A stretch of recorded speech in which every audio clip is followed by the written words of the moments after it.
I'm back. Been a little bit under the weather, but nothing stops us from delivering our day-to-day updates. So, a few things have really caught my eye, and I want us to discuss them today. And one of them is how we have two of some of the things in the country right now. I'll get to explain what I mean by two of some of the things. But the most interesting thing that has actually caught my eye this week is the scuffle that is happening in the ODM party as it is. We actually saw that the speech that the likes of Oburu Odinga gave during a certain service in a church, uh, where him together with a Lego MP, I can't remember the name of the guy. I think it was a Lego Songa MP, who they kept attacking Orengo, basically for him calling out the broad-based government and talking about how these guys are not helping Kenyans, how these guys are not solving the problems that we have as a country. And in all of those situations, Oburu Odinga said something. He said, "I don't know why my governor Orengo is annoyed, and annoyed with who?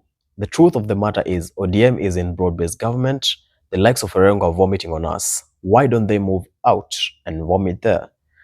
End of quote. So this is something that Oburu Odinga said, and we currently know Oburu Odinga has been appointed in the office of the president, which is something that we're going to touch on. We are having debates around what's happening in the finance bill. Personally, I'm analyzing the finance bill. I want to see what's there. We have had talks from the government, including the cabinet secretary for treasury, talking about the fact that they don't have new taxes and it's going to be a huge relief on Kenyans. There's been tax cuts and expenditure cuts on some of the offices, like Office of the President.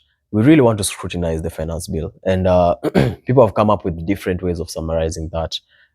Personally, I'm going through it. From the last episode, when I asked for a copy, someone sent me a copy of the same. So I've been analyzing it. I'll break it down.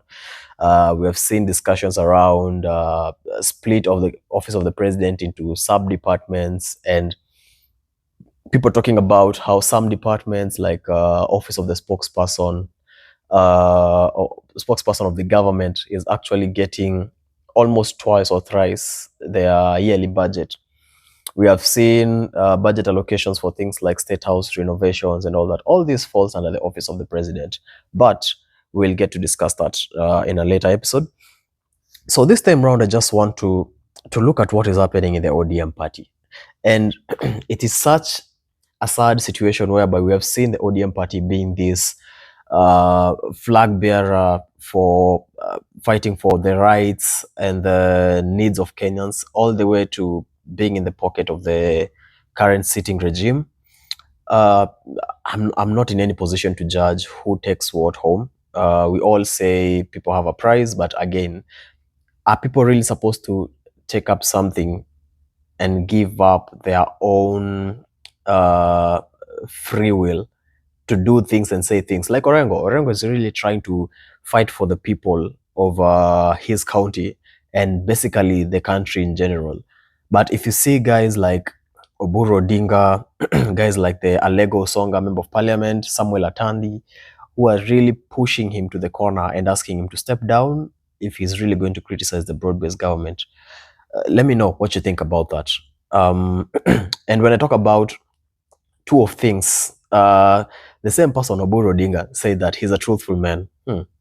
Quite interesting. I wonder where we had the truthful man saying, oh yeah, it's from Gachagua. So it seems like Gachagua also has something going on this week. And yesterday, the Court of Appeal actually made a ruling citing that the panel that was selected by DCJ, that is the Deputy Chief Justice, Philomena Mwilu, to look into the case of the impeachment of Deputy President Rigathi Gachagua. Actually, the panel has been squished or squashed, depending on how you pronounce it or how you want to look at it.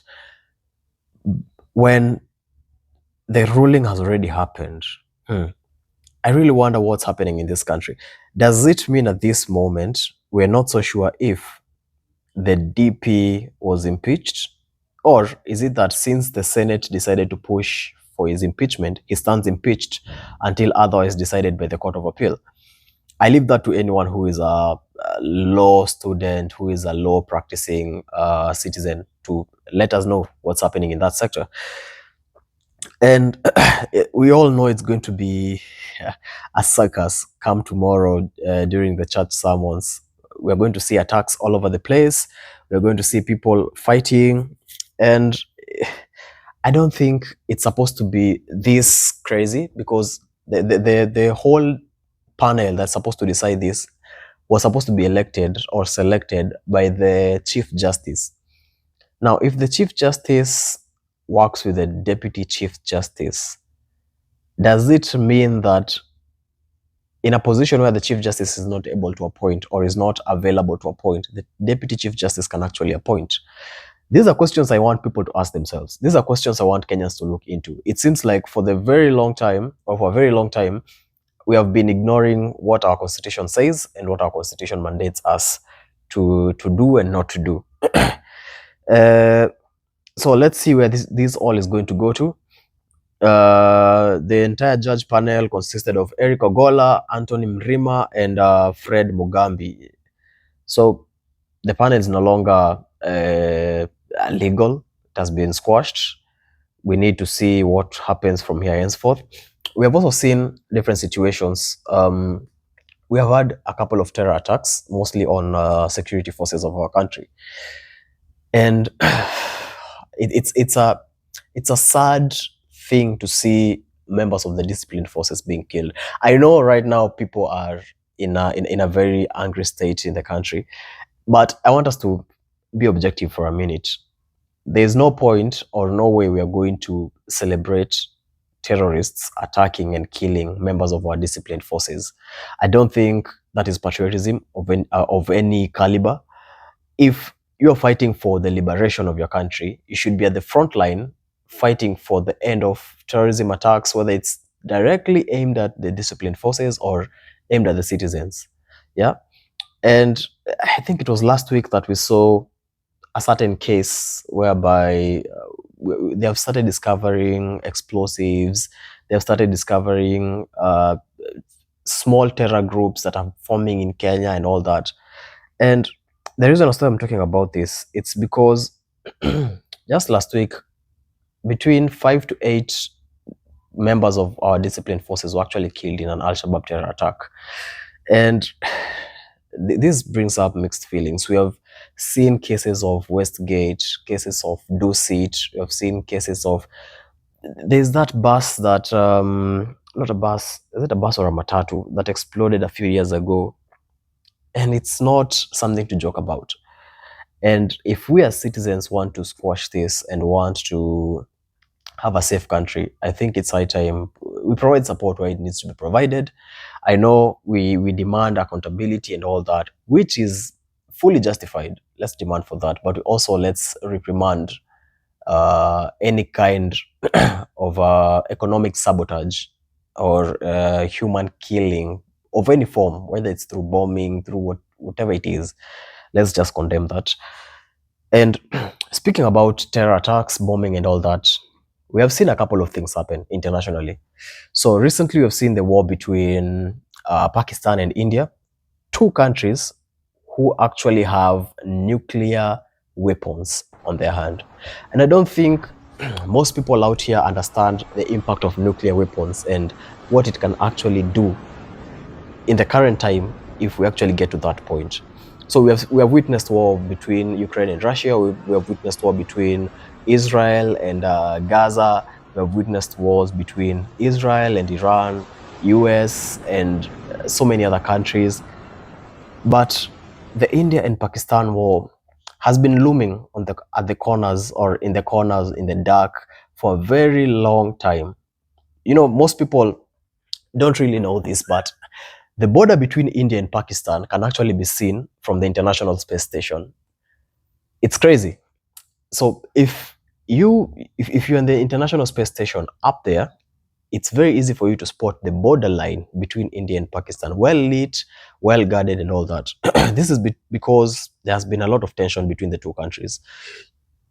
And the other day, India decided to provoke Pakistan by attacking a certain village.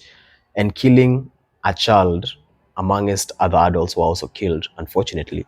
And this has actually led to a retaliation by Pakistan, which by today, their internal affairs and defense ministry has actually reported that they have shot down at least 9 Indian fighter jets. India has been bombing Pakistan, killing its citizens. This is a crazy war. And I don't think people are really in grasp of what is about to happen in the world. Russia is fighting with Ukraine. There is a nuclear power there. Russia is a nuclear power. Let no one lie to you. India and Pakistan are nuclear powers. And Pakistan are going to the extent of saying that if it ever gets to the point whereby they need to use nuclear weapons, they will use them. And if they do that, we all know what's going to happen. There's all those treaties that were signed between all nuclear power holding or nuclear weapon powers around the world, citing that none of them should use their nuclear powers unless stated otherwise in the charters. Now, with this fighting happening, I hope we don't get to the point whereby guys are going to use nuclear weapons. Because if they do, it's going to open a whole Pandora's box, and we are not ready for what is about to hit the world. So that's it. That's what we have for today. Don't forget to follow, like, and leave a comment if you feel like it. Thank you.